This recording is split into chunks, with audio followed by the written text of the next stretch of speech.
Downtown Park Task Force to order. We welcome you all here this evening.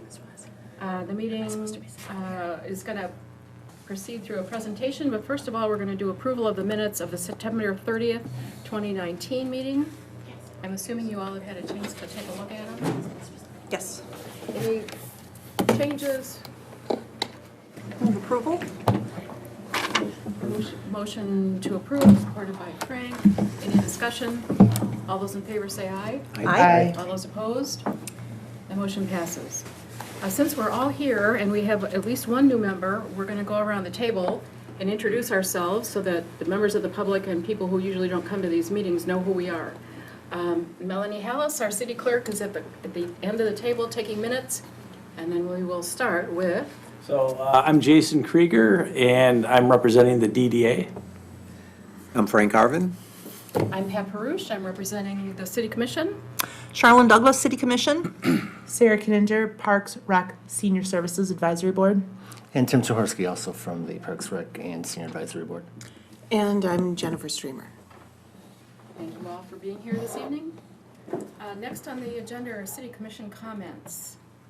City Commissioner Kyle Dubuck was not able to join us this evening. Commissioner Douglas, do you have any comments? Totally stoked to hear this plan. That's all. Okay. I'm excited as well. We're moving along pretty well, and we're very, very excited about what we've seen so far. The next item on the agenda is the presentation by MKSK Downtown Development people. They have taken their public comments, I assume, as well as other input, our comments from our last meeting, and kind of synthesized them into some preliminary design ideas, and we're excited to see them. Get this over here so I can direct the slideshow. But good evening, everybody. Good to be here again. Thank you for... Make sure you tell that you're ready to start the presentation, so the... Oh, I'm supposed to speak clearly here. Start the presentation.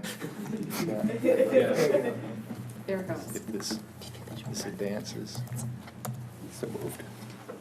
Okay. Well, thanks for getting me on the agenda prior to the holidays. We've got a lot of really great things to share with you. I know that there's been a sneak peek as well, so good that you got a chance to take a look at it so you're not seeing it for the first time. But we've got some really great momentum, starting with kickoff for the project, food truck rally, workshops that we've had, and we've shared a lot of that information with you, but we wanted to keep things moving. So today's an opportunity to check in. We're getting close to our 30% kind of mark, which is roughly a schematic design, depending on, if you're coming from an engineering background or master plan design background. And wanted to share a couple of different concepts that we have started to come to with all the different feedback that we've gotten in the work over the last several weeks. So we want to talk about what we've heard. We want to talk about the preferred concept out of the rooms, terraces, and programming activation. We've got some opinion of probable costs.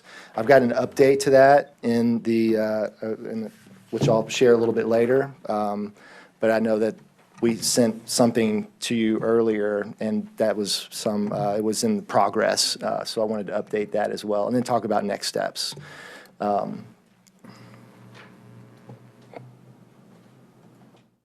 So what we've heard. Sorry, it's just a little lag. There we go. So we've got the commons room and terrace, and we came and presented those options to you guys. Those were basically a derivative of the look and feel report that was done prior to us getting involved, based on Beacon Park, based on Miller Park in Chattanooga, Promenade Park in Toledo. There were some elements of each of those that made them somewhat different from each other. And we wanted to take those elements and prepare 3 different diagrams based upon the way that those were composed. And we developed the commons, rooms, and terrace that we began to, one, share with you all. We shared with the public at the food truck rally. We had over 100 people come and ask questions. give us their feedback. We got some really great comments, some things that we hadn't quite thought of yet or hadn't quite refined that we're able to get some really good feedback. A lot of good comments in terms of family-oriented spaces. So I think that was a very good success for us. It helped us to, sorry, there's a lag on that one, and I'm just going to watch this one. You can see here in the bottom left a few of the different ideas. We had Post-it notes, and I saw several of you there, where people could just write down things as well. We had kind of the exercise to put a sticker on your favorite, but also to contribute your own ideas. We had over 100 of those, and these are some of the ideas there. We sort of highlighted the major elements, but those are all things that we worked really hard on weaving into the preferred concept as we began to evolve that.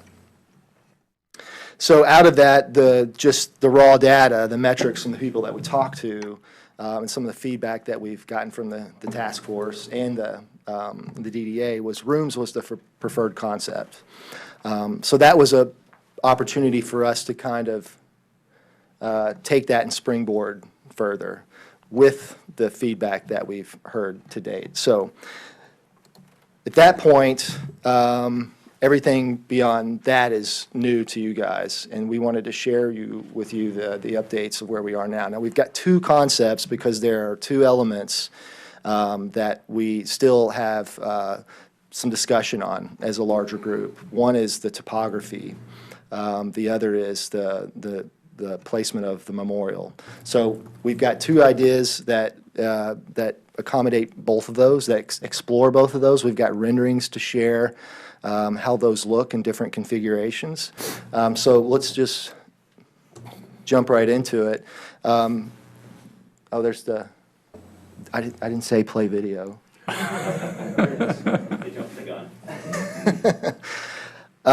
So just backing out, as we're beginning to kind of brand the space as well, kind of at a broader perspective, this notion that we kind of touched on in the interview, but when we looked at the aerial, you see the dense vegetation of the trees of the neighborhood, but as you get into the urban space, it really, even from the Google Earth view, it's a lot of gray, which, it's an urban area, parking, streets, buildings, we get it.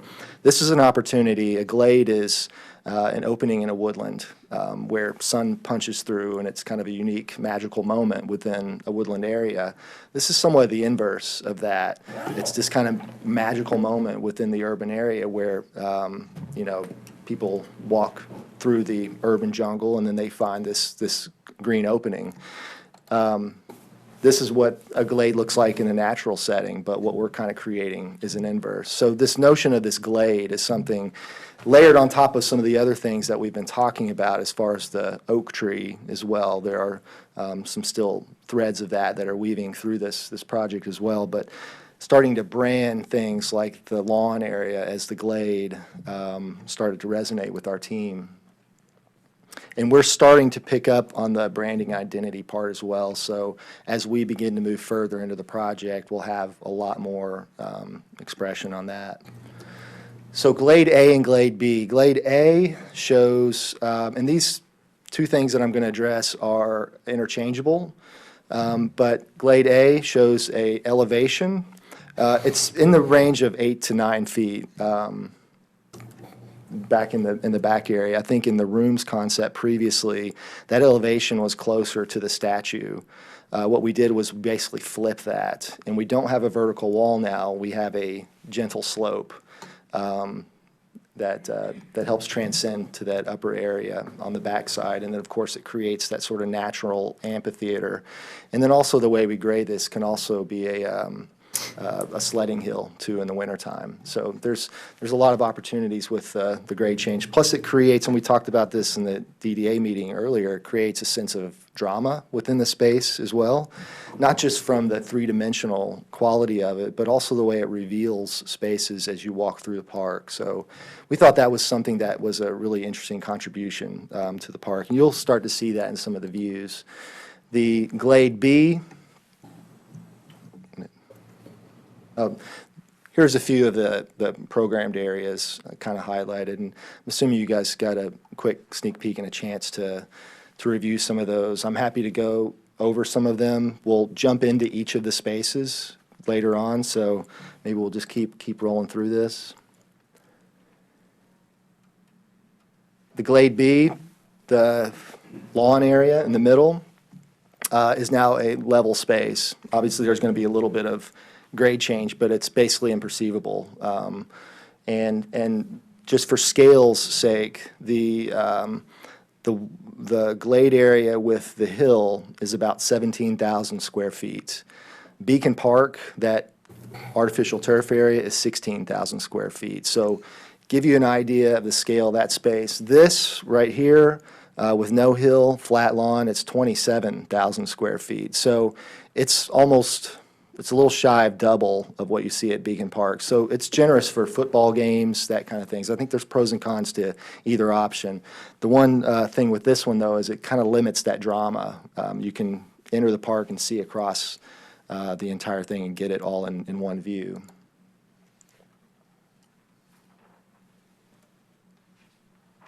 Again, the program piece is labeled. Excuse me, what is the distance, say, from the Star Dream to the corner there? Gosh, off the top of my head, I'm not 100% sure yet. Do we know any dimensions off the top of our head of the site? We got our engineers from F&B here. They know all the numbers. You don't know that off the top of your head? You're the engineer? I'd say it's somewhere approximately, trying to do, here in my head right now. You're looking at probably 350, somewhere between 320 to 400. I think you're about right. Football field. Right, it's a generous size space. I mean, it's a scale that we didn't think that we needed to measure it and memorize it right now. We do have the surveys of the space, so we have the dimensions. Everything modeled is based upon the survey information that we've received today, so everything's to a scale.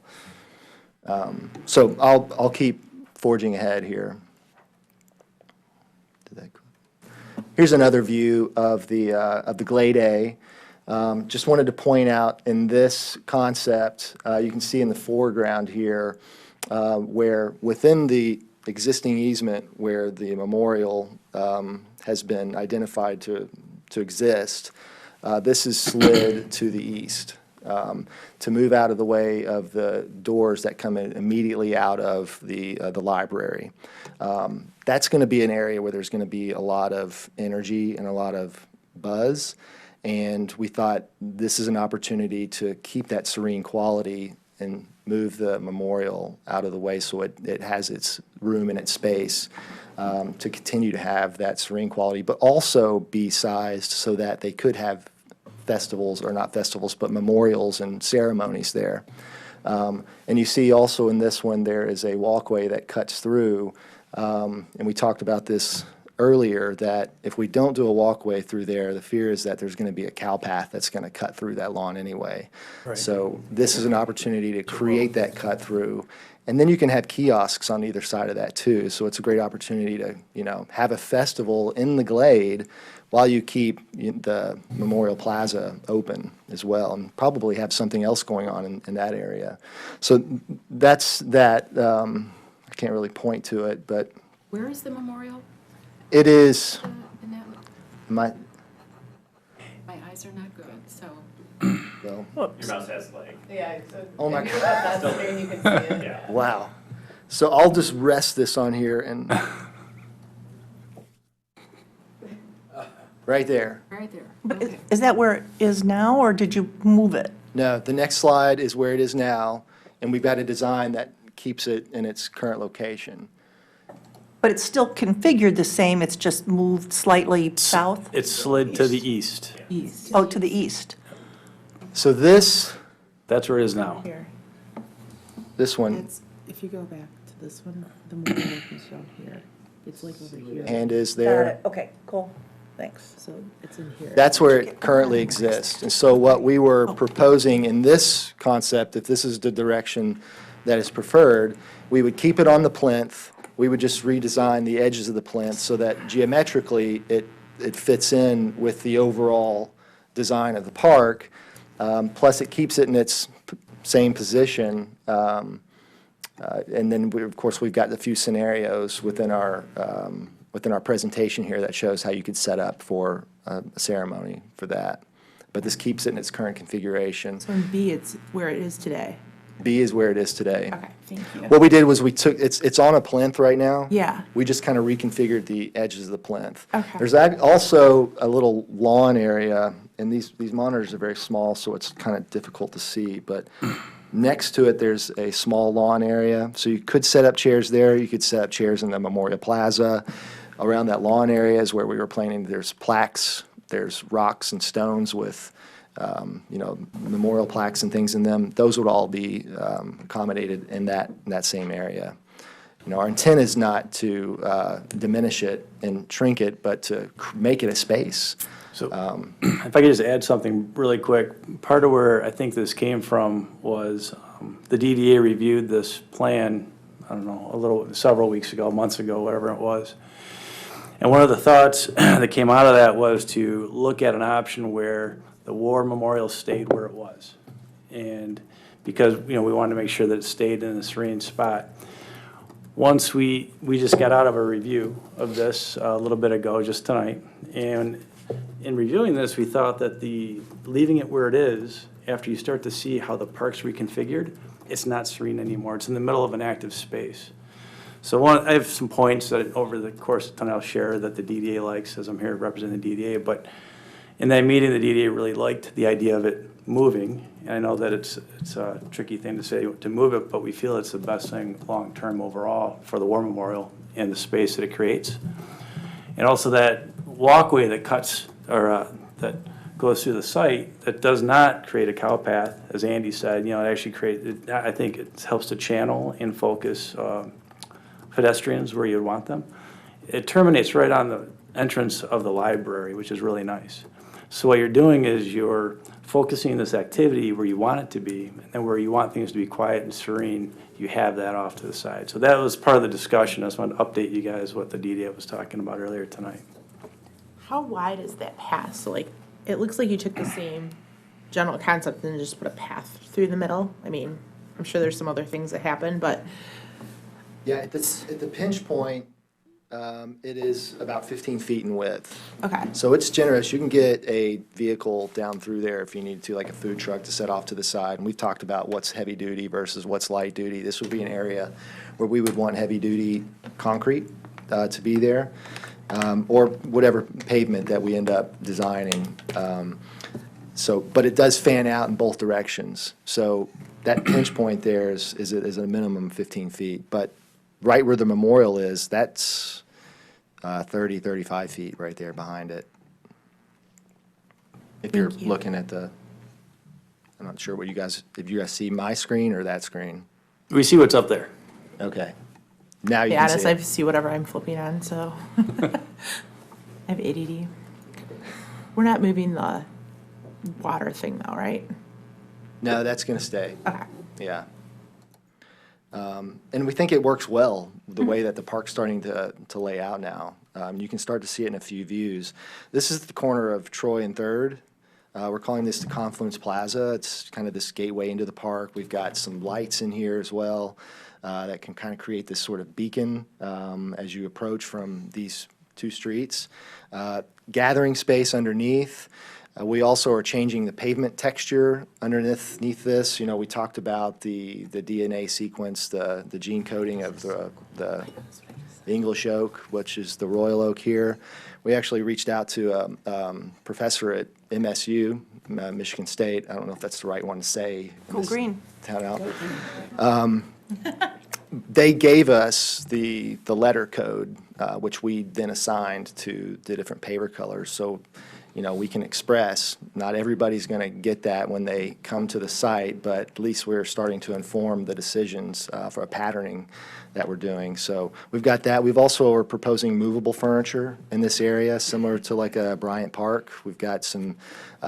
We worked in a lot of urban areas where we've discovered that there are some very good quality but inexpensive furnishings that we could use here. Chairs that can fold up.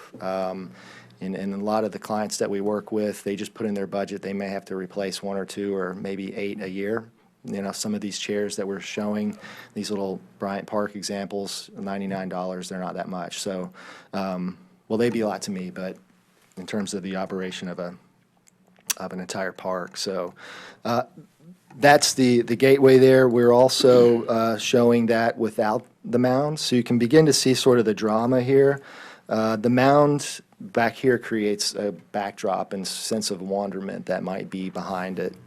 So the mound, the high point of the mound is on the southeast corner? Or on the Yes. east side of the, okay, got it. This is Troy and Yeah, Third. I got it.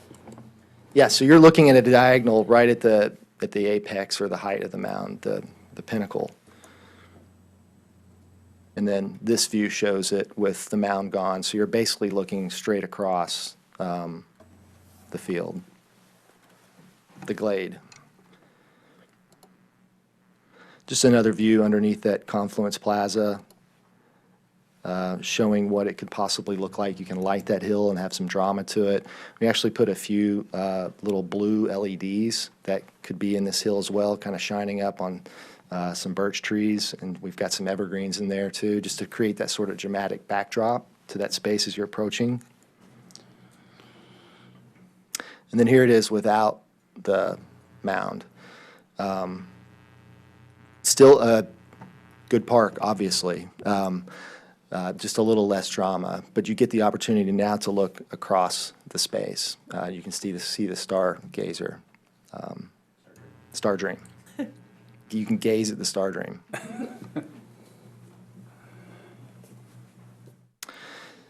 The mound has the opportunity to create a little bit of playfulness to it as well. With the topography, we can introduce an opportunity that we may not be able to do with just flat ground. So what we're proposing here is to use some boulders, not necessarily steps, but a boulderscape that will allow kids to maybe climb up, or you can just sit on this edge of the boulders, check your phone or read a book or something. But as you approach the top of it, now this glade reveals itself, and you've got Star Dream in the background, kind of the focal point of that view, and all the activity in the front. Plus, this begins to reveal the space that, now you're at the top of the amphitheater, that if there were a performance down at the low end on the stage, you've got a great vantage point now, and you're not looking at the back of a lot of people's heads. And then this is what it would look like without the hill. A great open lawn space, plenty of room to play football, throw frisbees, that kind of thing. So it's certainly still usable. Across the street from City Hall, one of the things we tried to do with this design is to have it be very permeable from all the edges, so that there are some more celebrated thresholds, but there are also many points that we're welcoming to allow people to come in. This is one right across the street from the new City Hall. It's under construction right now, greeted with some trees and some seating. This will probably have some gateway signage, something as well that will kind of denote where you're coming into, maybe some learning moments also. That's in development that we'll begin to share later, but I wanted to share this view. And this is what this area would look like with lawn, as opposed to the hill. So you can start to see how that lawn begins to kind of create this funnel view into it, and allows that experience of kind of coming through that threshold to sort of open up like a glade. And then this one is also a threshold designated by pavement on the ground, but less dramatic. Kind of marching north up the street, we've got another entrance into the gardens. There's a path that weaves through. We've kind of shown this sort of perimeter path that had this kind of resemblance of a when you slice a tree, the rings around a tree. That still exists in the plan. We've taken a few artistic liberties in the shaping of some of it, but it's the adventure path that we're talking about. And we were having some discussions with the workshop for the design of the project, this notion of being able to take kids out from the library, to take them on a path to see wildlife or to see flowers just during different times of the year. We thought it'd be interesting to take them through a smaller path and not on a big path like the Plaza path that a lot of other folks will be walking on, but this is an opportunity to break away from that. Maybe we have little spaces in there where we have some boulders where you can sit and read a story. So, you know, there's intimate moments as well as kind of the grander scale within the glade. This one doesn't change too dramatically because it is more of a contained space with the greenery, but just wanted to show. You can see there in the background the water feature, kind of off to the left behind the girl in the blue shirt with her arms crossed. So now we're looking at a view. Obviously, you can see the Star Dream down there at the end. We got the farmers market behind us. This is the Memorial Plaza. This is a view showing the relocated memorial.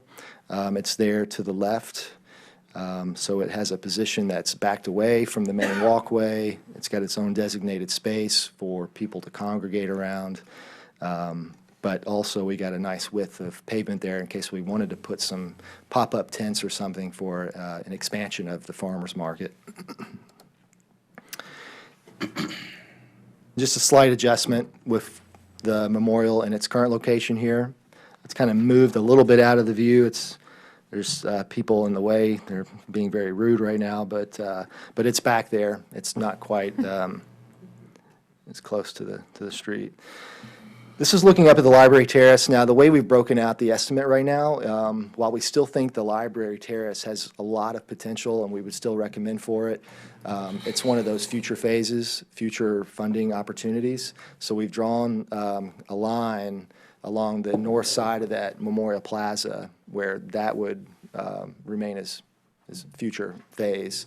Everything below it would be in park improvements within the base project. We do have, and we'll get into some of the budget numbers later on, we do have a pretty healthy contingency right now built in, so we're thinking that the nature play area, which is extremely important, the butterfly garden, that if there are improvements done to that may fit within that contingency, or it may do an ad alternate for that to try to get that into the base bit of the project. These are just views looking down at the park. The stage area here, to the right, you can see a small platform. The idea here is that when it wasn't being used as a stage, it didn't look like an unused stage.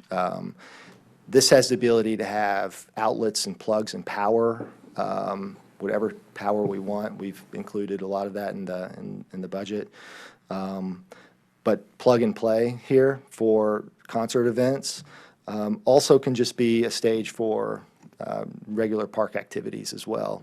And we didn't intentionally raise it up too high because we wanted to have it accessible. So we want to have a, you know, not a ramp, but a sloped walkway to get up to the surface for performance. That would face out towards the glade to perform. Now, that's kind of a designated stage that we've labeled. There are also other opportunities built in for performance within the park at different scales. So, you know, a lot of this is imagination, but we'll want to work with you guys to find out what those scenarios might be so we can plan for where power access may be. This is that same view. One you can see with the memorial relocated, or not relocated. This is the memorial in its current location. The previous one moves it and allows us to put a bench there. And then this has the no hill on it.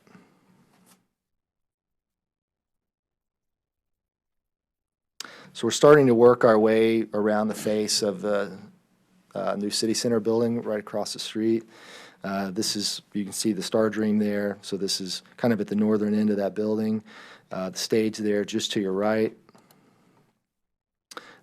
This line, because the existing oak is here that we want to keep and salvage and design around, we're calling this area the Oak Grove. So it would have a collection. Obviously, English oak would be one, but we'd have a collection of oaks in here.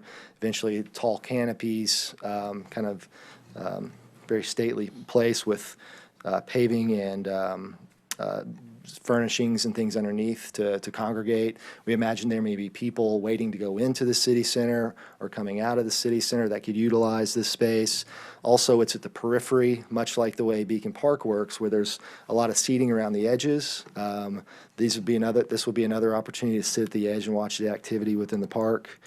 So that was this was flipping back and forth between hill and no hill. So from this vantage point, it's kind of removed from the hill, so it's not as dramatic a change.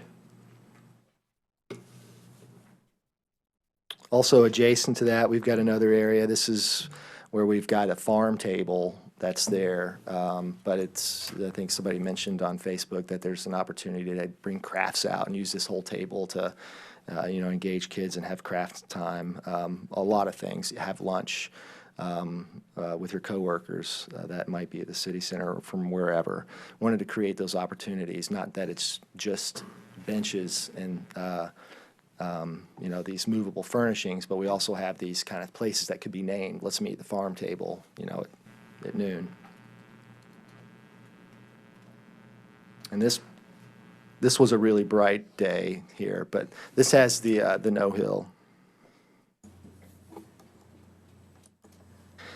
So within this walkway, that the adventure path that kind of goes throughout the perimeter of the park, not necessarily just around the lawn, but kind of weaves through these other spaces.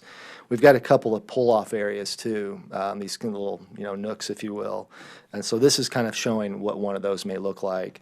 That existing oak tree is just there to the right, so you would be underneath the canopy of that, really embracing that as an element.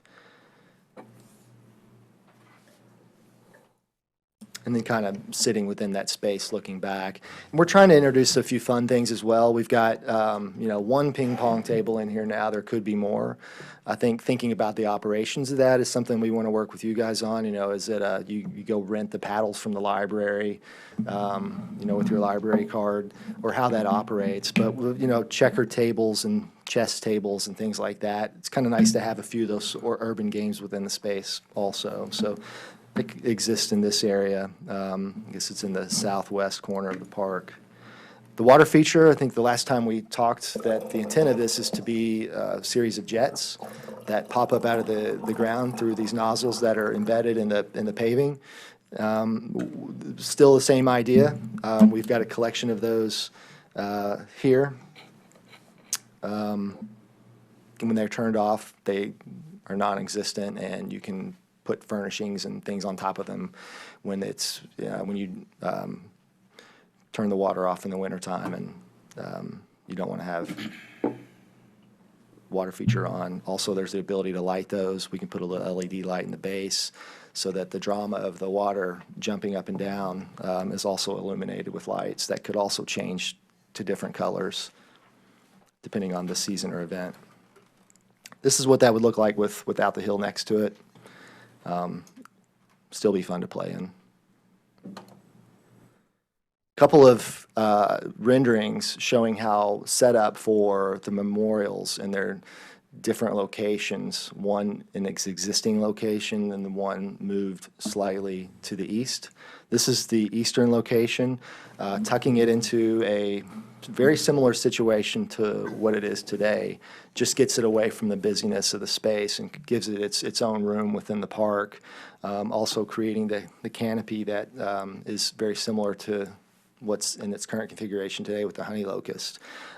Size for a group of, you name it, from 20 people to 150 people or more. You've got the entire plaza back here that you can utilize now, and you're not setting people up. If it happens to rain, you're not setting people in chairs up in wet grass as well. So you've got a dry space to do that.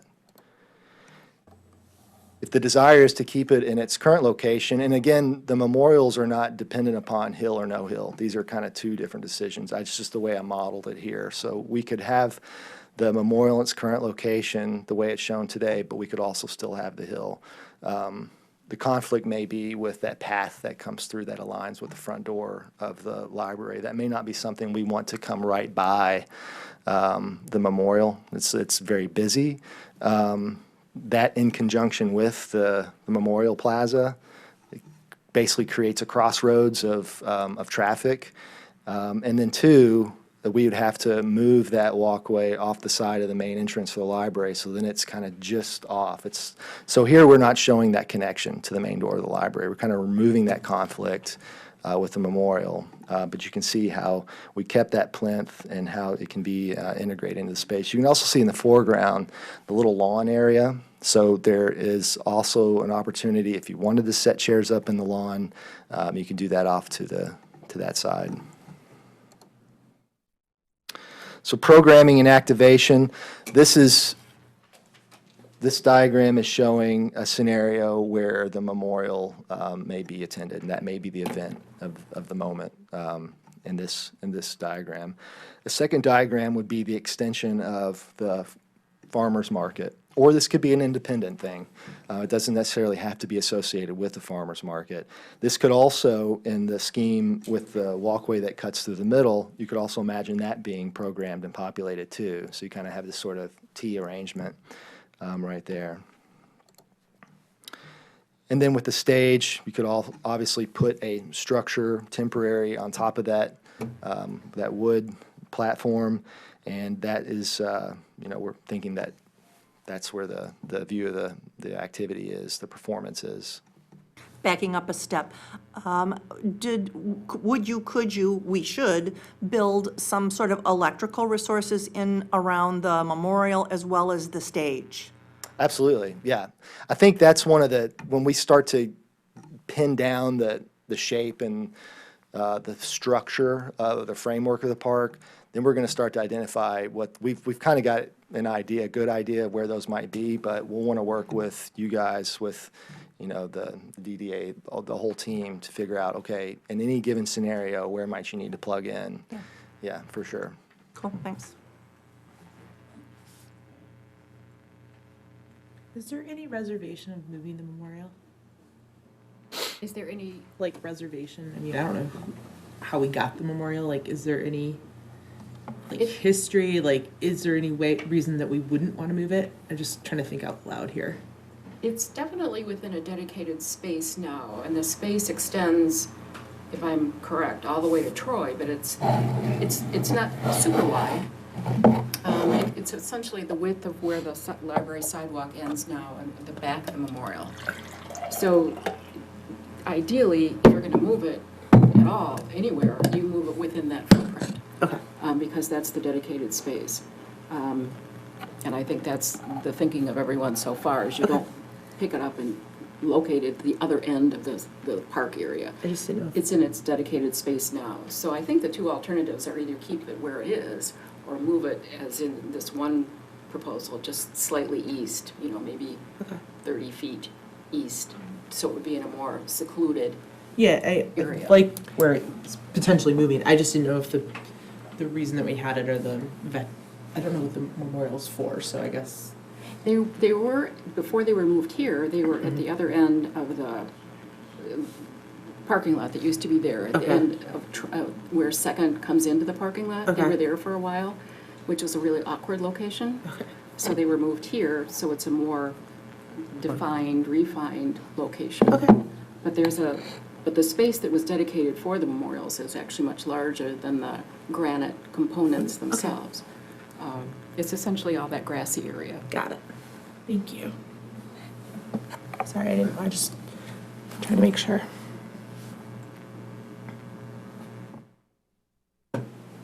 Well, and all the feedback that we've received is that the memorial's an integral piece, and it's beloved.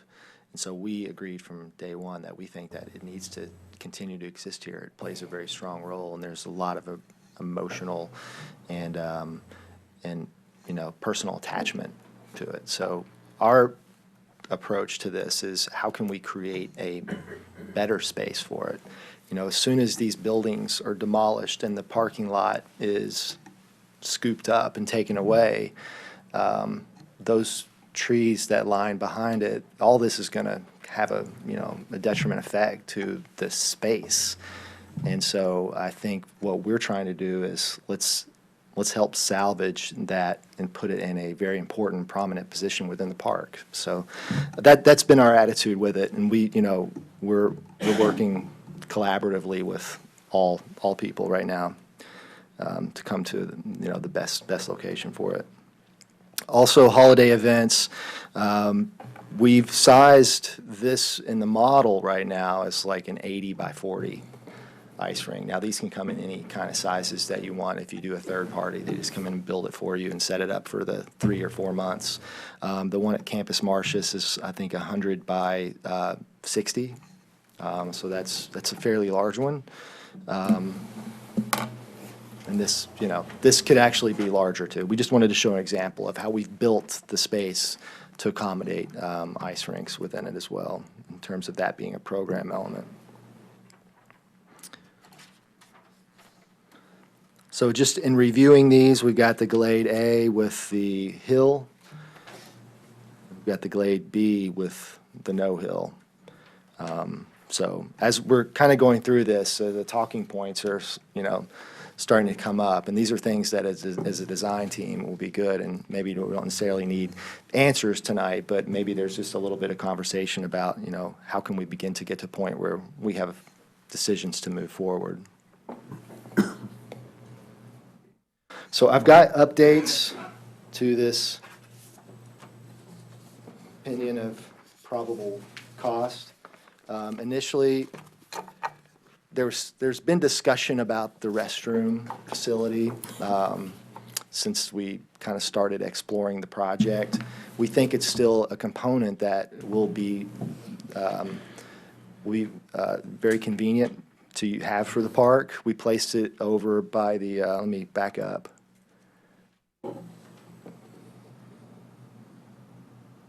So right here, hold that long enough, right there. There's a little spot where our plan is now to have the utilities kind of stubbed up to that point.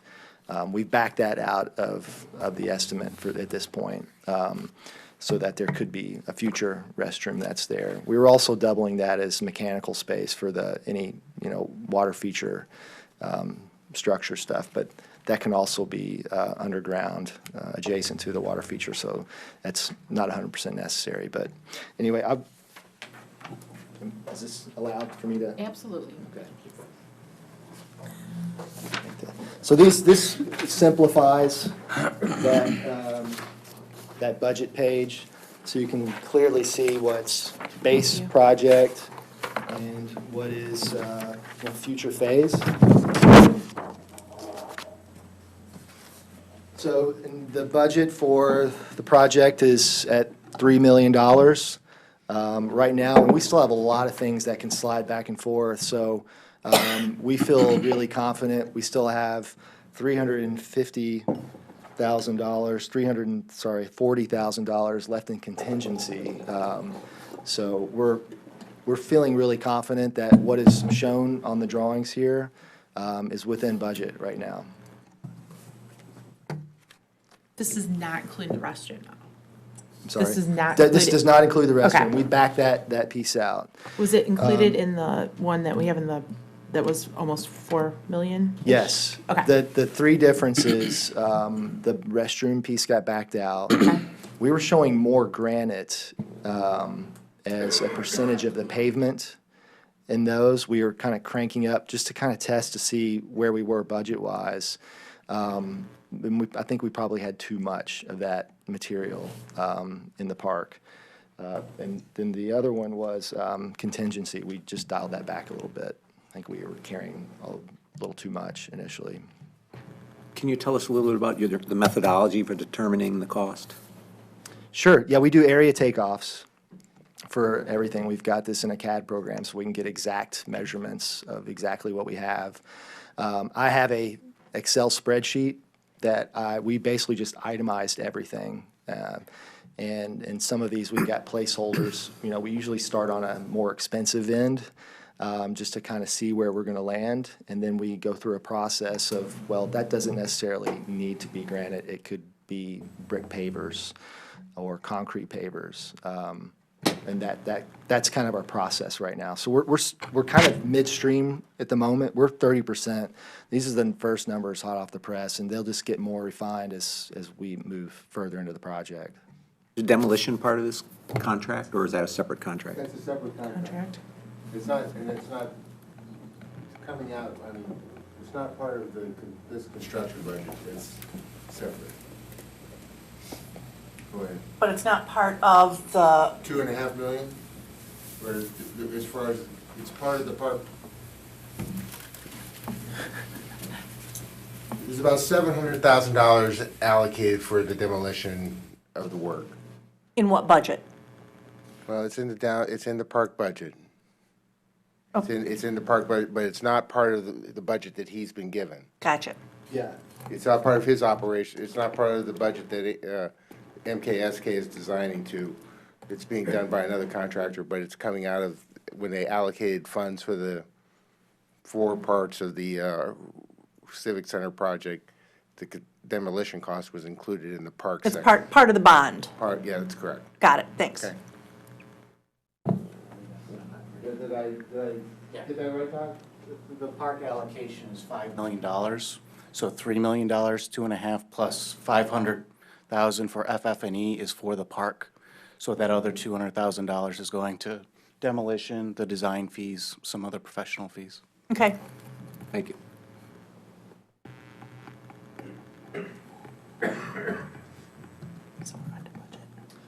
So, questions, discussion, for us, hill, no hill. I know that there's going to be more discussion about some of these items, but those are just some things as a design team, we're ready to, engage in and so we can move towards 60% our design development. Okay. General comments. First of all, I just want to let the public know tonight, too, that there will be no voting tonight. We're not going to say, this is the design, this is what we are picking. This is an opportunity to see where the designers are in their concepts, just to get a general idea, just that we have some things to consider, yes or no. We would like to have this moved. We would like this kept the way it is. So nothing's going to be decided tonight. This is all part of a long process. Nobody's going to be putting a shovel in the ground next summer. It's going to take some time. So we have some time to kind of work through all of these things. So the opportunity tonight is for us to give feedback, but also to hear from the public. And we will keep hearing from the public as this goes forward. So that's kind of where we are tonight. No voting tonight. So any other comments from the members of the task force in terms of reactions? Can you tell them to play the video now? Excuse me? Can we tell them to play the video? Yeah, I think that would be good. Play video. Seems super official. Thank you, Alexa. I'll put some music to it next time. Thank you. Now, that was with the War Memorial moved Right. slightly to the, Relocated. okay, Just slightly to the east, okay. correct. Same longitudinally, Yeah, still within the. or, yeah, same Still latitude. within the dedicated area, just scooched over a little bit, Right. We're scooching it. scooched over. It's my mother speaking. So that's City Hall there, to the left, just across the street. They redesigned it. We're on our way to Confluence Plaza at the corner of Troy and Third. I'm getting vertigo. Focus on one point.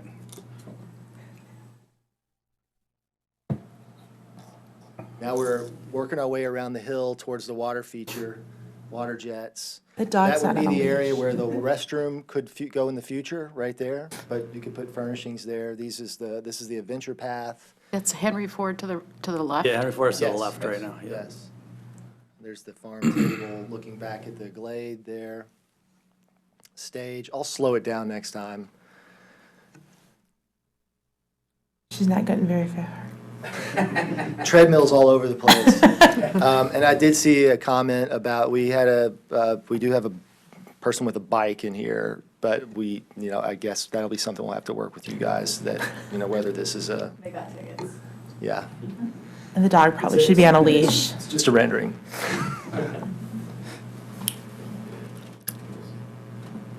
And this is the second one. This is This where is B. This is where This is a flat memorials one. stay where they are. Right. That's in the exact location, same elevation up off the ground. So basically, we're just Building around not it. touching the, because it's expensive to move the memorial, so it's something that we definitely want to consider.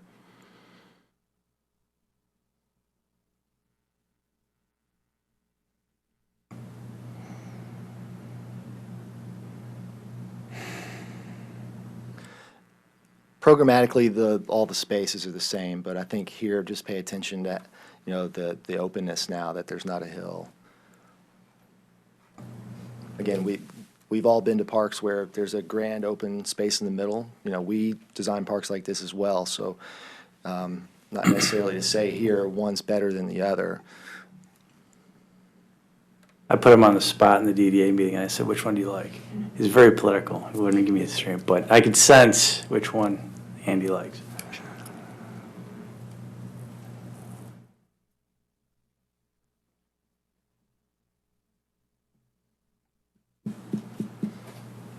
We try to have a mixture of plant material there as well. I mean, these are plants that we have available in the computer program, but in terms of deciduous versus evergreens, plants that are going to have one fall color versus a spring color, so that there's this sort of four-season appeal to it.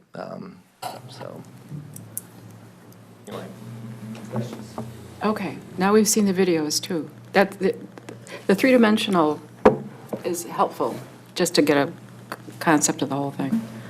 Okay, now comments. There was something about a hammock area on the plan.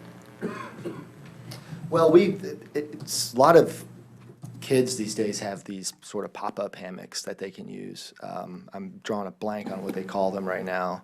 But the spacing of some of the trees, for example, in that Confluence Plaza, some of them are close enough that you can actually just place it between the two trees. We've got a lot of trees around the perimeter for pop-up hammock spaces. Permanent hammocks, we could do something like that, but that wasn't one of the initial kind of programmatic areas. Trend I didn't know about. So Yeah. I live right around the corner from Grant Park, right where we live, Frank. I see hammocks all the time in the summertime in that park. In Grant Park? Mhm. Oh, I'll have to look for them next summer. Well, they take them with them when they're gone. Well, yeah, But but, you'll see them sleeping there, yeah. huh. And they're portable, they fold up? I guess. Yeah, well, they pack up into a little bag that's like that Yeah. big. It's like That's mesh hammocks. made out of that Yeah. nylon material, yeah. Huh, Okay. cool, thanks. I do have a comment. I think it's brilliant. I think choice A is the one I would go for. I think moving the War Memorial to the east really makes it a wonderful place that's intimate and quiet for contemplation. I think the path through the middle is something very important. The hill creates a great amphitheater. I think it's a brilliant plan. I really do. I think it's fabulous. Yeah, I'm gonna echo those sentiments. I really prefer Plan A. I just feel like it adds something that I don't see in all the other parks that we have. We have a lot of parks and a lot of flat parks, maybe not Normandy. I guess Normandy's getting a sledding hill, but Still flat. yeah, I just feel like it really adds a lot more focus and like focal points and things to look at. It just seems a little bit more interesting than the average park, and it feels like something people would, more of a destination point to me. Before I stop saying anything, I was asked by somebody to make sure that any existing trees, if at all possible, should remain. Commissioner Douglas? Yeah, I think, I agree. I mean, the hill adds great texture. And moving the memorial east, if for no other reason, to create that path across it, because as somebody said, there will be a path there, even if we don't pave one. So we might as well make it that easy for people. I love all of the loose seating. I mean, I'm reminded of Herald Square Park in New York, where it's just such an organic thing, you know, to be able to sit down and drag an extra chair over to your table. It's just very human-friendly. So question, is this turf or real or artificial turf? Good point.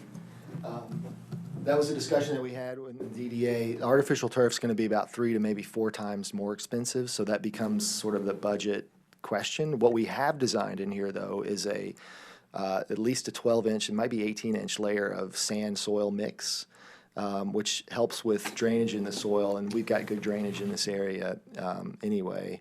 But that's what we typically do with lawn areas in a lot of our urban parks. It's the important piece is what's underneath that grass. We've also got irrigation designed into the budget too. So not that we have to have that on all the time because we want to be mindful of water usage within the park, but I think that is important during events where you may have a lot of people trampling on it, or when there's some drought going on for a week or two where it might be struggling a little bit. And what about stormwater? Do you need detention, retention here?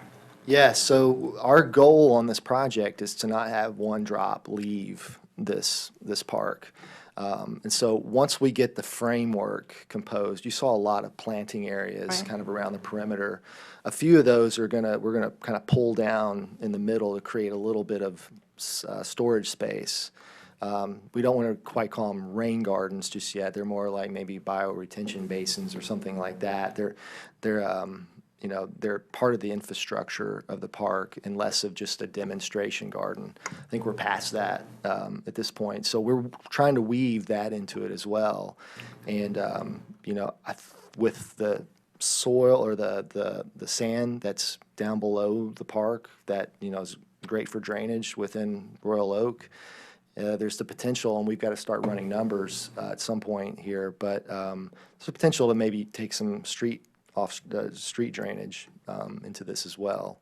We've also entertained the notion of having some rock chambers or something underneath the site that could also store water too, but more to come on that.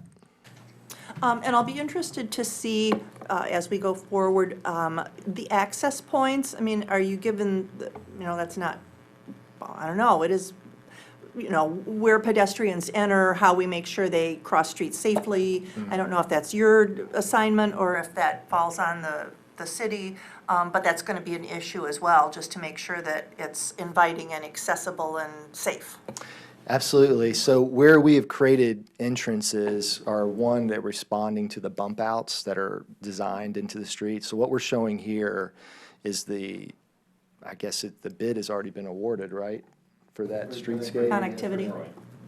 Yeah, so we're responding to that design, and that entrance in City Hall matches that bump out that's there. And, the farmer's market's kind of easy.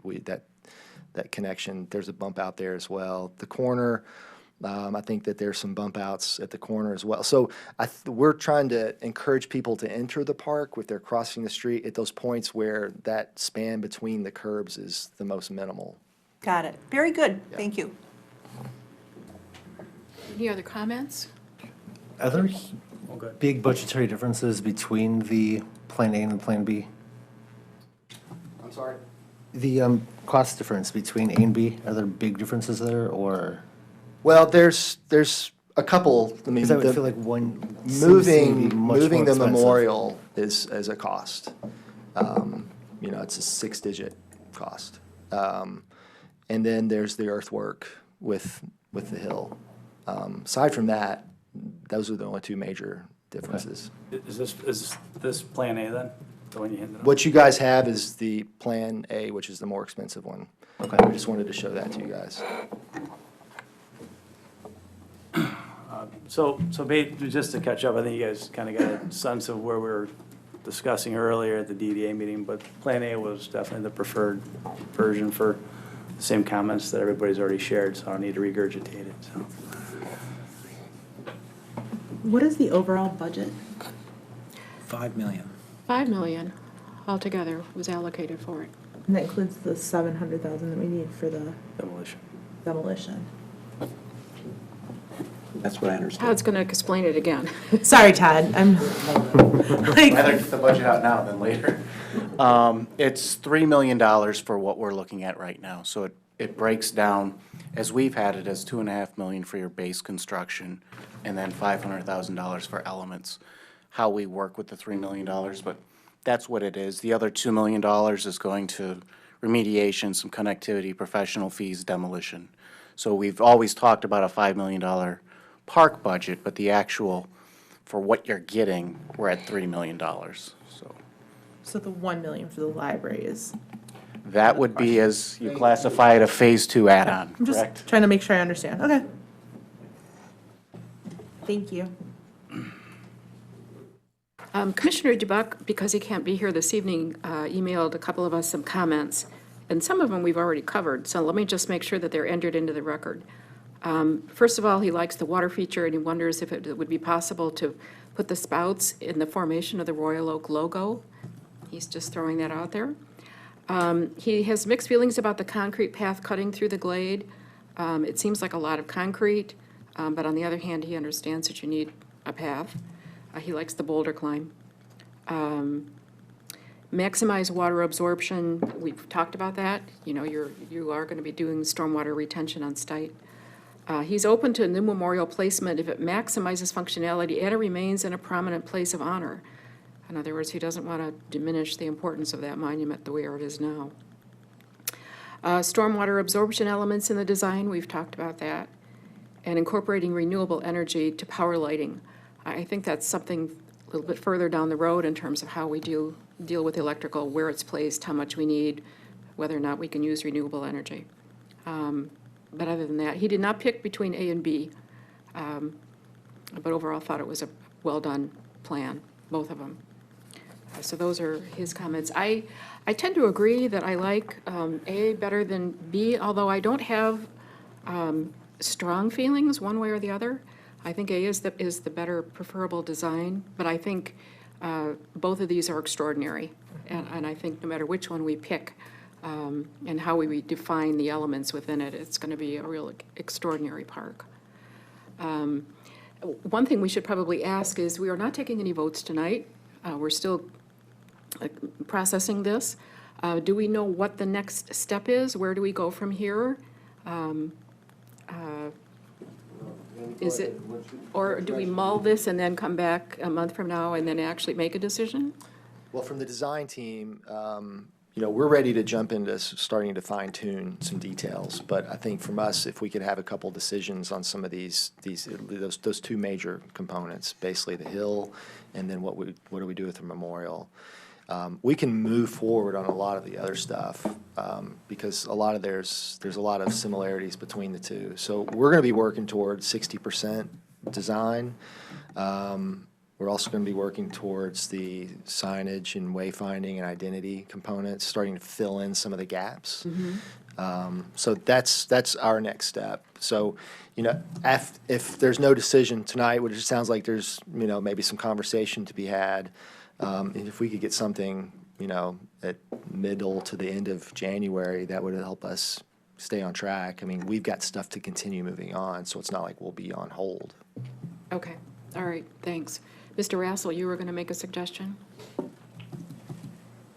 Well, as I learned tonight, there's really three groups that need to be on the same sheet of music before we go to a Monday night.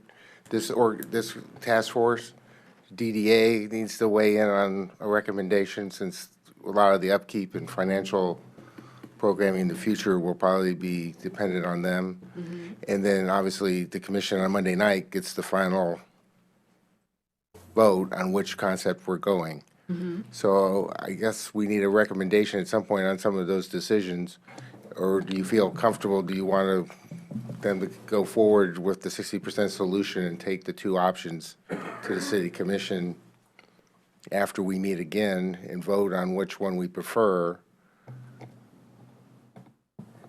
And take two options to the city commission, or do you feel fine with them going forward with a recommendation after one more meeting of this commission or this body and making a recommendation to the commission of this is what we've chosen, like it or don't like it, and just refine the one option? Okay, So that's kind of the framework of where we are and where we should be going right, forward. right. Because at some point in time, we need a recommendation from this board to take to the city commission. Right. So it seems like with your ability to go forward with the other 60% of the design elements in this, the two key decisions that we need to make, number one, between A and B, and the essential differences between A and B is the elevation and also the location of the War Memorial. Am I getting that correct? In the path. And the path, the location of the path. We've agreed that the restroom will be plumbed, but be a Phase 2 item Right, because of the cost associated with putting a restroom in the park. yes. Okay. Is everyone comfortable with that timetable, with that framework? Okay, it keeps the design portion moving forward, but it still gives us some time to work out those key elements there. And if we focus just on those key elements, we should be able to handle that. And I would anticipate that we would schedule another meeting in January and see if we can't come to some consensus on that by that point. Commissioner Douglas? So, yes, City Commission meets on the 13th, so the question would be, would we meet on the 6th, for example, like right after the holiday, which would give it time to put onto the City Commission agenda? If not, we wouldn't be able to consider it until January 27th. Andy, what does that do to you? The end of January is okay. Like we were just talking, we've got plenty of other stuff to work on. Now, at some point, because grading and utilities and things, the hill, for example, is a big chunk of space. So at some point, we'll need to get some answers on that. So if it has to push back to then, I think we'll be okay. Okay. Yeah, I would think later on. I think moving forward for the 6th or the 13th, that's too ambitious a schedule. Yeah. I don't think that would be workable. Mr. Krieger? Does there need to be a formal recommendation from the DDA to this body? I think there needs to be a formal recommendation to the City Commission from the DDA. The City Commission from the DDA. Yeah, this task force would make a recommendation to the City Commission as well. Okay. And we don't need, you're an independent body, and you Right. need to go directly to the City Commission with your So recommendation. we would need to schedule that around the next DDA meeting in order to get a vote. I would think so. And when's that? Mid-January. Have it by mid-January, right? Third Wednesday, right? Yeah, so it's, I'm sorry? January 15th. January 15th. So we could make that work. Okay, so just make sure I understand. We want to do another doubleheader on January 15th, correct? Do the DDA, Well, sounds like we need sounds like we need to have a vote at the DDA Okay. in order to have a formal, pass a Recommenda- resolution. recommend- saying we recommendation recommend- on a- Yep. So okay. we need to know exactly what we want to vote on. okay, so we would do that. I'm just trying to take advantage of everyone's time. So we did it like we did tonight, do the DDA at 4, do this body immediately after. I think that would work, right? Does that work for you guys? Do you guys need me here again for that? I'm sitting here for 2 meetings, so are you, so. I mean, I'm happy to come. I didn't know if it was like an internal discussion. No, I think it'll be a recommendation based on refining the presentation you made tonight as far as that. I think elevations in, and then we just need to decide on moving the war memorial. Correct. That seems to be the decision. And we haven't gotten to public comment yet, so. I'd like to hear that first. Excuse me? I'd like to hear the public comment first. Yeah, oh, absolutely. Okay, any other discussion here? Any other comments? Okay, then we are going to move on to the next item on the agenda, which is public comment. And I know there's a number of people here who have come to talk about this. I'm going to forewarn you all that I had eye surgery a couple weeks ago, and I can't see you all in the back of the room very well. You're all kind of a blur. So I'm not going to be able to see hands. You're going to have to stand up. So I apologize for that. I'm healing, but there you go. First person standing, come right to the podium. We need your name and address. My name is Roger Coddington, that's Coddington. Roger is Rodger. I'm the junior past-worthy president of the Fraternal Order of Eagles at 401 East 4th Street. We've been in the city of Royal Oak since 1926. And at our meeting, we had discussed, we're also part of the Memorial Society as well. Years ago, when that was moved from the previous position to where it is now, there was some damage done to some of the granite that's there, one of the big slabs. And one of the concerns we have is what's going to happen if that breaks You know, another thing is, some of these names on those, on the memorials are people who have not returned. Their bodies were never returned here. So in some cases, that was one of the reasons why we wanted it moved from where it was before to where it is now. It was a very disrespectful place where it was. We had to listen when we did the services for Veterans Day and Memorial Day. We had to listen to garbage trucks dumping and all that stuff, and that's why we worked to get it moved. And there was a large expense in that, getting it moved. As I say, some of these people whose names are on there never returned. So in some ways, that's hallowed ground for their family.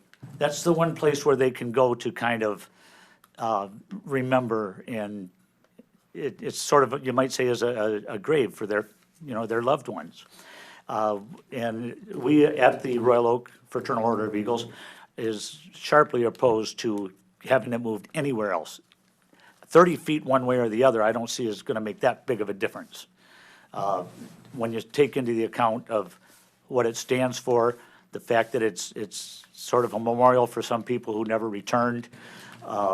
Another thing, coming out of the library, back of the library, I've seen many times where families have come out of there and they had their children with them, and their children say, "What's that?"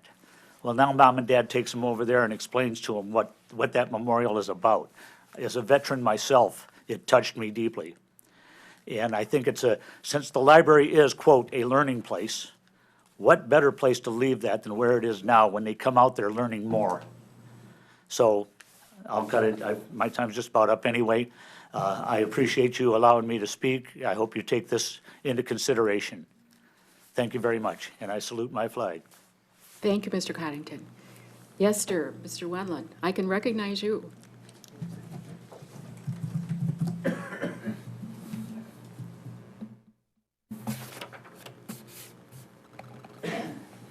Good evening, ladies and gentlemen.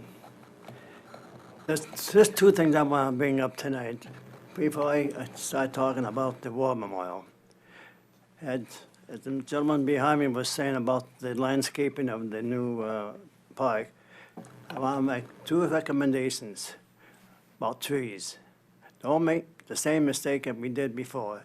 Plant maple trees and not oak trees. And the reason why we don't want to plant, and especially if you're going to plant flowers and plants and stuff like that underneath the tree, the maple tree is one of the worst trees to plant. As you know, we had maple trees here where the water was now, and within less than 10 years, it killed just about all the plant material underneath them, including the arborvitaes. That was the reason why the maple trees were taken down. The bad thing about a maple tree has those whirly birds that drew all the birds, and then the root system of a maple tree, and that's all the maple trees that I know of, and I know my trees, have roots up to the surface, and it hooks it, all the moisture on the plants underneath them. Only thing you can grow underneath a maple tree is ground cover. Now, the oak trees, they got just the opposite. Their roots are deep, but they got those acorns. And not only that, the tree's a brittle tree. It's a filthy tree during the summertime. So I don't care what kind of a oak tree, maybe an English oak might be all right. But other than that, keep that in mind. Don't make that same mistake. Now get into the War Memorial. As you know, back in 2006, we moved the War Memorial where it is now. And the reason why we moved that over there is, as Roger was saying, all the problems we have of the noise of the garbage trucks in the alley, which was also a disrespectful place to begin with. The section we have now, I think we should just leave it as it is. It's a nice, peaceful area, and I don't see why we should spend all kinds of money, our taxpayers' money, to move it maybe 30 or 40 feet. I think that's just, to me, a plain waste of money. And if you leave where it is, and what I see, what they showed, it looks pretty good. Though I like a little more green space in the front of the War Memorial, but that's here or there. I've been, over my years of being in service, and I have gone to an awful lot of war memorials, over here to Rhode Island, and even in Germany. I've seen a lot of war memorials. The key thing of a war memorial is different from the other memorials. It needs to be in a respectful, peaceful situation and surroundings. And that's where we might keep that. And if you just leave it where it is now, it's a good place. That's about it. And I hope that you guys come up with the right answer that I hope it will be one I will agree with. Before I leave, I want to wish everybody a Merry Christmas and in the Jewish people a Happy Hanukkah. Thank you. Merry Christmas. Thank you, Mayor. Merry Christmas to you too. Thank you. Who's next? Yes, ma'am.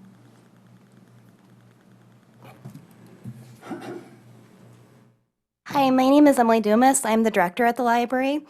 There's two things I wanted to talk about. First of all, I wanted to make the case to make a restroom in the park a priority. I love the idea of the water feature, but one thought I had is that you're going to have a lot of kids getting wet and trying to use the library restroom. And if you've seen our restrooms, they're very small. We just don't really have an adequate restroom to support a lot of people needing to use it. And also, I imagine people would be tracking in water into the library.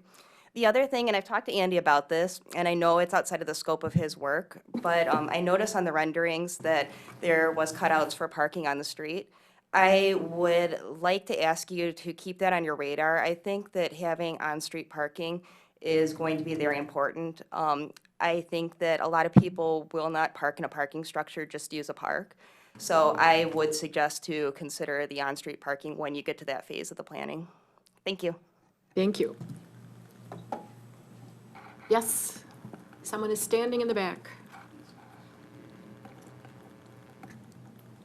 Oh, it's Mr. Harrison. I can see you now. Well, I hope your eyes improve. Oh, it will. It takes time. This one took a few months. This one will take a few months too. Okay, good. Well, first of all, for those who are not sure what the memorial is for, it's to memorialize those who gave their life for our defense in war. Thank you. And I prefer to call it the Veterans Memorial rather than the War Memorial, because we're memorializing those who lost their lives. We're not memorializing war. I was on the DDA when those monuments were moved. And as Shirley Smith said, if we're going to do this, we're going to do it right, and we did. I was adamant that that property be dedicated or in some form. I don't believe it's actually dedicated, it's another form, but it gives equal protection. Yeah. And ergo, that the property is dedicated, for lack of a word, the implication is that the memorial and its location is also dedicated. Now, I've seen both plans. The plan to move the memorial toward the east, I don't like that. As Roger said, it takes it away from the focus of coming out of the library and going straight to the memorial. In Plan B, as I watched the fly-through, it appeared that there was a lot of open area, public area, on the west side that does not exist today. And the whole idea is to keep that dedicated property reserved for the memorial. And I don't think that any of the other attributes of the park should encroach on that property, that property and the memorial are one. So that's my view on the thing. And additionally, that memorial has been kicked around like a red-headed stepchild. When we moved it, I believe it was the third, if not the fourth time, that that memorial was moved, or the individual pieces were moved, and we finally got them consolidated in one spot. I also agree with Roger's comment about the damage that was done the last time it was moved. And as I was saying to the gentleman that did the planning, I think the park looks good. I like the park. But, you know, we're losing people like myself that even knew someone whose name is on that memorial. So, kind of passionate about just leaving it alone and leaving it as an educational spot for the kids coming out of the library, and adequate space on either side for the peaceful enjoyment and reverence to the memorial. Thank you. Thank you, Mr. Harrison. Okay, who else? Someone else in the back. Whoops. Carol.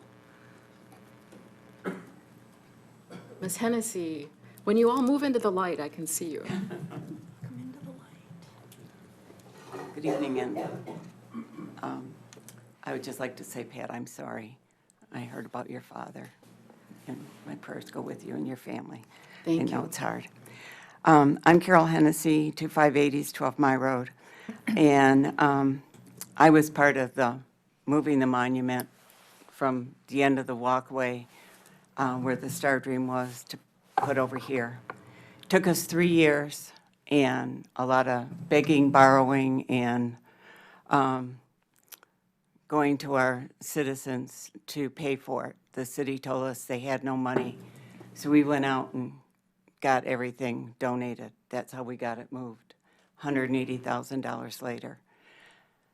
Over the 3 years, it took us a long time to find a perfect place in the city that would show respect for our veterans. Memorial Park was thought of. The entrance to Royal Oak at 10 Mile and 696 in Maine. We looked at a lot of places.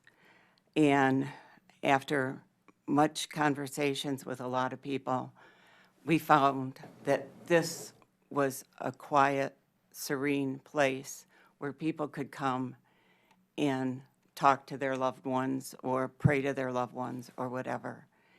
And with the library being there, as other people have said, family, I mean, it's unbelievable. You just have to sit out there, and I'm going to probably start crying because it's, nobody knew where the war memorial was before. Now they leave flowers, they leave notes. My grandpa, dear grandpa, I miss you, you know, just heartwarming things like that. And they see it because they're coming out of the library and teaching their children about it when they come out as a family. They're walking by it, and it's a lot of importance there because I think people can see it and can go and pray there or talk to their loved ones. Like it's been said, that the monument is very fragile. It has been moved at least 2 times that I know of, and it may have been moved 3. We know we had gotten the one crack this last time it got moved. So I'm afraid if we move it anymore, it might crack. And then it's been the perfect spot for people just to come and stop. I've sat here on a Saturday afternoon, and people come from Farmers Market or come from Main Street, and they stop. It's amazing. It really is. And I just thought that you could put maybe flower gardens behind it if you needed something to dress it up on the other side to keep it where it is. And then the location has been great for our veterans. We've got the handicap ramp where handicapped people can get up there with their wheelchairs and so on and so forth, so they can get right up to the monument. And that was an important thing that we wanted to do. And we just have more and more people visiting the monument than ever before. So please, for our veterans, let it remain where it is and for their families.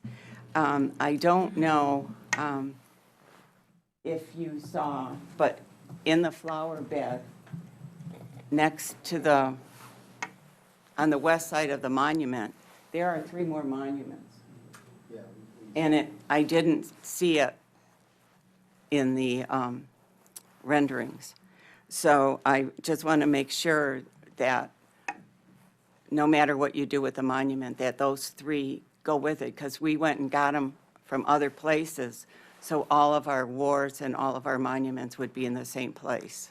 There's 4. You said There's 4? 6 altogether. Yeah, there's 6 altogether.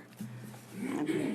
And then I wasn't able to come to the DDA meeting today. There was one today, right? Correct, yes. Yeah, okay. But I thought at the last DDA meeting that they said that they were all for not having it moved. What the DDA asked for was to see an option with it not being moved. Oh, okay. Okay. So the other thing is after everything I've heard, that if we don't move the monument, and the expense of the monument could go towards the restrooms. Because I think if you're going to have a park and you're going to have water splash pad, then you need bathrooms, because you got to take the kids someplace. And like the lady from the library said, you don't want them going in the library being all wet. So I think that would be an expense to save, not moving the monument and using it for bathrooms. Thank you. Please consider our veterans and being in a quiet, respectful place. Thank you. Thank you, Ms. Hennessy. There was someone else that stood up in the back. Dennis?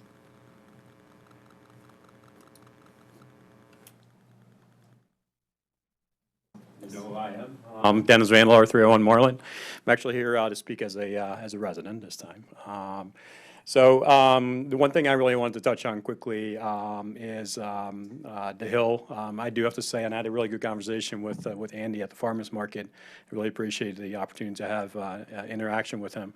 The one thing I indicated to him is that as a resident and father of young children, that to me the hill would be a very nice feature to have, you know, whether it's as a sledding hill and also just simply as you pointed out yourself already, as just an interesting feature to kind of break up the park a little bit. I think also after what we just heard about the War Memorial, although I'm not going to express any opinion on where it should be, but you know, I don't know if, for instance, one option might be, and it sounds like the DDA might have touched on that already, to perhaps configure the hill in such a way or rotate it slightly to where the hill itself almost becomes some kind of a natural barrier behind the memorial to kind of give you a little bit more of that pocket, that quiet pocket that people seem to be looking for. And then again, you know, it kind of touches on the other part of it too. I think the hill in general, when you kind of look at the layout, I think does a really nice job, both still creating an open space on one side, at the same time kind of dividing the park up. I mean, I know, you know, everybody's different, obviously, and people don't all show up to, not everybody likes a wide open space to come to a park to, and I know personally when I go to a park, I like a little quiet corner to sit in. Other people like to lounge on the grass, you know, and I think the nice thing is because of that hill, that single feature in some ways kind of allows for all of that to happen in a single space. In addition to that, as somebody pointed out too, of course, it also creates a little bit of a natural amphitheater. The positioning of the stage, I think, it seems to me like the way it's positioned is much smarter than the way it was positioned in the early renderings, where it was facing the library. I think with the sound traveling, hopefully the way it's traveling and the rendering right now, hopefully that also will alleviate perhaps a little bit of sound or nuisance that might be curated from any performances that might happen at the park. And then the other thing, the last thing, I do want to echo sorry, forgot your name now. We talk all the time. No. Emily. This is really bad. I talk to Emily all the time, and I just forgot her name. I do want to echo Emily's comments too about the parallel parking or some other kind of parking, you know, along the park. I think is going to be really helpful. Also, in addition to that, you know, when it does come to the War Memorial or Veterans Memorial, that you know, it allows for those people that are not very mobile to easily access that memorial as well. So, all in all, I mean, I'm very happy with what was presented as a resident, and you know, hopefully, I guess we'll have a park that we're going to be happy of and are proud of. So, appreciate it. Okay, thank you. Who else? Mr. Ellison, I recognize you with your vest. I get the light too. I know how that light works. I saw you earlier, so I recognize you. Jim Allison, 1309 Mohawk, Royal Oak. I want to thank, first of all, the task force and design team for coming up with these options we've got. I thought the process they did at the farmer's market that night was extremely helpful, and the people there were very receptive to ideas. Personally, I like Plan A. I like the articulation of the grounds plan. Plan B makes everything look too flat, and I think that's not what we want. From a visual aspect, I like the articulation of the up and down with the hill and with the rock climbing on the one end. I think those are all good aspects for the image we want to portray on our downtown park. The Veterans Memorial is a very key part of this. We have many, many people, as we've learned over the years, that are very adamant and very passionate about that memorial. Whether it moves or not, it's not that important to me. I think that if we keep it where it's at, which is I think what most people would prefer, I know that there was a discussion about making it difficult for the sidewalk cutting across. I think we can design something that would work. The thing I would caution is not put a lot of concrete around that memorial. As Mr. Harrison said, I'm going to agree with Mr. Harrison. I hope the world doesn't stop. But I agree that we should not put more concrete around that memorial because it just becomes an invitation to make that into a recreational space. And I think what we need to do is do everything possible to keep that memorial as an isolated space, something that people can go in there and quietly reminisce or pay heritage to the people on the memorial without the worry of the noise and stuff happening in the park getting in their way. So if the memorial gets moved, make sure you seclude it. I don't think it needs to be that open. It needs to be open enough for the services to happen there, but not open enough that it looks like just another open space in the park. Wherever you put it, I think you need to be very aware of the attractive nuisance it becomes, and I don't mean the memorial's a nuisance, for kids to come and climb on it and play on it and skateboard on it. And I think getting that aspect away from where the recreational part of the park is going to help in that aspect that you won't have kids trying to climb it and that kind of stuff. So it's very important to people. It's very sacred. I think we need to treat it with reverence, and I think we need to move it someplace in the park where it's prominent but yet secluded. Thank you. Thank you. Anyone else? I don't see anyone else standing. Last call for any other public comments? Okay, we're going to close public comments then and move on to the last item on our agenda, which is items that are not on the agenda. Anything else that staff needs to advise us of? Anything else from the design team at this point? No?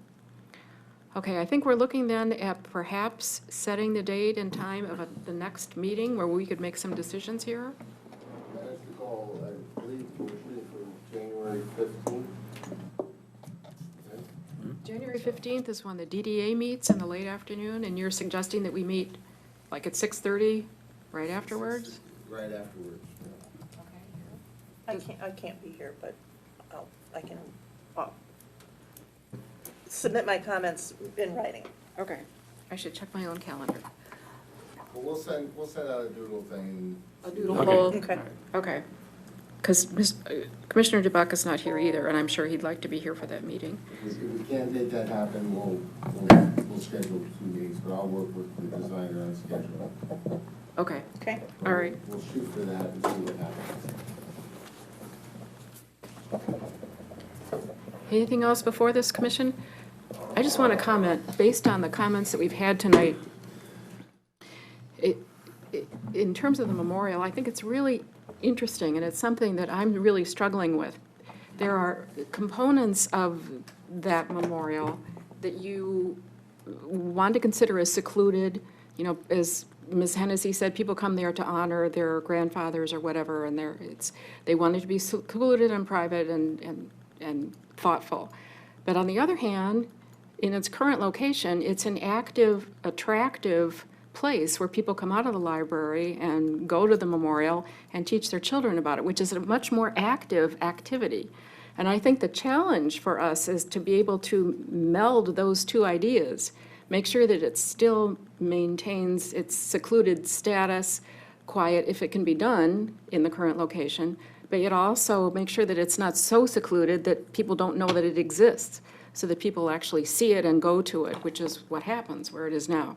So I think in terms of all of these issues that we have in front of us, they've certainly been narrowed to the issue of the topography of the park, but also how you treat that memorial and balance the secluded aspect of it and one aspect, but also make it an attractive feature that families and so on will see and will want to go and teach their children about and so on. That to me is going to be, for me, that's going to be the toughest issue, is balancing those two conflicting issues here. So we've got about 3 weeks to think about that, and then we'll all come back together on the 15th. If anyone else has comments or knows of other people that has comments, please communicate them to us. You've got all of our emails, and you can go through the staff, send them to the staff, and we'll then forward them to us. Send them to the city manager, who will then forward them to us. And then we will synthesize all of those as well, and then hopefully come up with a decision on the 15th and a recommendation to the city commission. The city commission will make the ultimate decision on the final concept here. But in the meantime, the design team is going to be working on those other components that they can work on, which really don't need a hard line decision on, that are going to be elements of this park. Yes, Mr. Arvin? I'm sure after hearing these comments, the design team may be considering how to redesign that area. And I'm wondering if between now and the 15th, they might be having an alternate, which sort of solves the problems that Commissioner WROK is talking about. Is that possible? Yeah. I mean, it is a little bit of a challenge, you know, and I'm sitting here thinking about it as well. We could find ourselves in a design vortex that will never end, though. So we've got to come to a decision that may not be a popular one at a certain time, but, you know, one that is one best for the park, the Veterans Memorial, the library, all together. There's compromises to be made, no matter which way you slice it, so. Commissioner Douglas? I do recall that in the charrette work that we did in advance of this, with several hundred people participating, there at that time did seem to be a comfort with moving the Veterans Memorial within the park as long as it was treated respectfully. So if we look at sort of the broad public input that we did have on that subject, there may be more consensus on our ability to move it as long as we treat it well. Mm-hmm. Okay. All right. I think initially I was very inclined to leave it where it is for reasons stated. I think with the design that solitude of that memorial is going to disappear with the park. That's what I was concerned about. And I think from what we've heard from the audience and from the residents is that they like the quiet and the solitude of that area. And I don't believe that's going to exist with the design of the park. The other concern is the fragility of the memorial itself. I'd hate to see it become more damaged than it had been in the last move. Right. Yeah, that's always a concern. And there are obviously experts who are experts at actually doing moving, and that, you know, that this wouldn't be, if it is indeed cracked, which I think it is, this wouldn't be the first thing that they have had to deal with. You know, there are ways to do that carefully and safely. It's more of a challenge, but it can be done. But it is certainly a consideration, definitely. You have to think also of the type of activity that's going to be there. Right now, there's a lot of construction activity.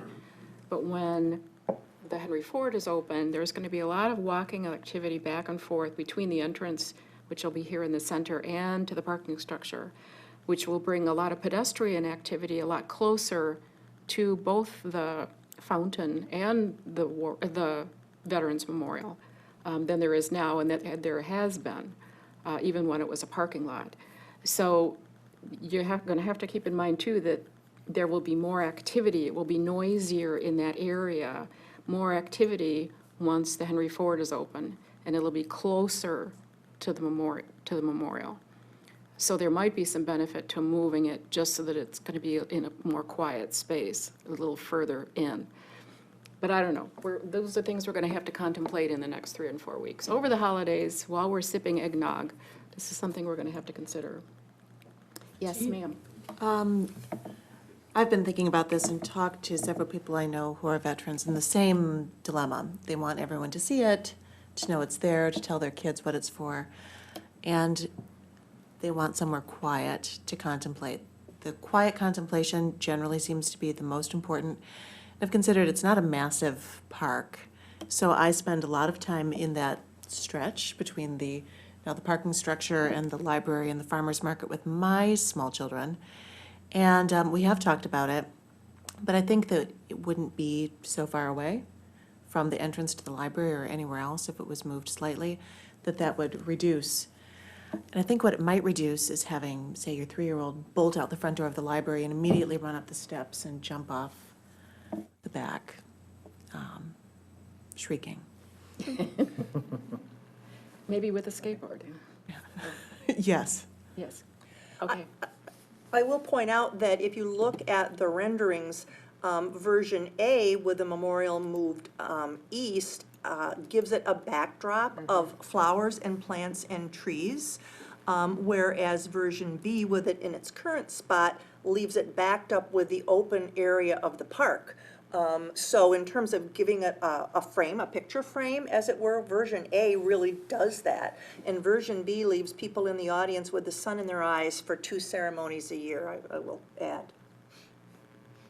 Good point. Something yet also to consider. Okay, any other comments? Do you know, Andy, do you know how far you'd be moving it? I mean, is it really just 30 or 40 feet? That's a rough, it's probably closer to the 40 feet. Okay. I mean, it's, the one thing I would recommend, if the cracking is a fear, what we do is kind of move from conceptual and let's literally do an investigation. Let's call somebody who does move these things and have them take a look at it to see what in fact the crack looks like so that we can check that box off. Yes, it's highly likely it's going to crack again, or no, if it's done correctly, we can be very sensitive with it and move it. So it sounds like if that's fear, there are ways to maybe investigate that a little bit further. Is that something you could have for the January meeting? Yeah, we've actually already reached out to a couple of people, not here in this area, because we didn't want, word to get around, but it can be done, and we know that it needs to be looked at, so we can take that to the next step, find out. It seems like we need to understand the feasibility of it, I guess. I feel like if we don't have that piece of information, we make a decision to not move it or move it. Like, if it's not feasible, that kind of helps us do we need to reconfigure the park and figure out a way to make it work where it is, or not? It seems like that would be an important piece of information. I think you're right. Yeah. Yeah. Because if the experts say don't touch it, then we don't touch it. Yeah, absolutely. And then we have to figure out how to make it work, so. We can make contact with a few people. Okay. If there's any recommendations from anybody that has experience with it as well, we'll be happy to reach out to those people too. Okay. Thank you. All right. Anything else from this group? All right, then I'll accept a motion to adjourn. Motion. Motion by Mr. Auburn, supported by Sarah. Any discussion? All those in favor say aye. Aye. All those opposed? Motion passes. Thank you all for coming this evening. Come talk to us, email us, keep the dialogue going, and then we'll see you all on the 15th.